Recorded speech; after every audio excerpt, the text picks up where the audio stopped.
Ready start. Bharat में चल रहे अवैध कॉल सेंटरों की जांच में सीबीआई को सहयोग देने के लिए अमेरिकी जांच एजेंसी एफबीआई के आगे आना यही बताता है कि समस्या कितनी गंभीर हो चुकी है।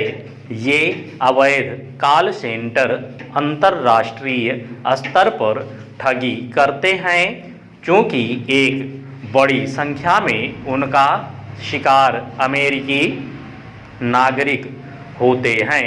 इसलिए सीबीआई एफबीआई का सहयोग लेने जा रही है। इसके लिए एफबीआई अधिकारी दिल्ली स्थित अमेरिकी दूतावास में नियुक्त किए गए हैं।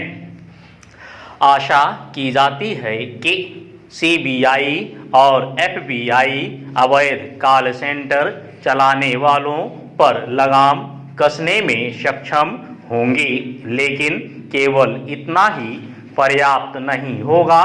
इसके साथ ही साथ कोई तंत्र भी बनाना होगा जिससे अवैध तरीके से कॉल सेंटर बनाकर विदेशियों को ठगने के धंधे पर विराम लगे।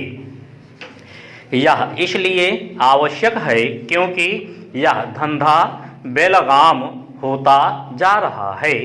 अब तो छोटे छोटे शहरों में भी अवैध कॉल सेंटर बनाकर ठगी की जाने लगी है।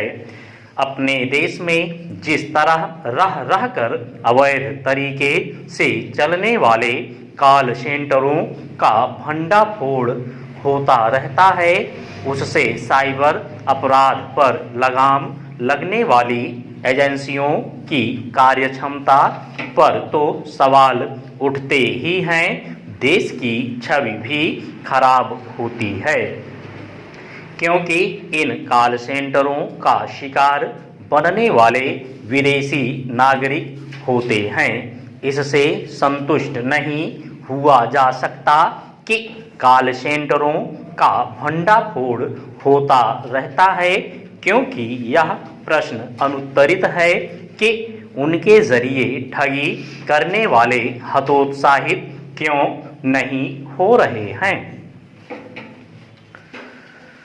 निसंदेह समस्या केवल अवैध कॉल सेंटरों की ही नहीं है, बल्कि देश के भीतर लोगों से की जाने वाली ठगी की भी है।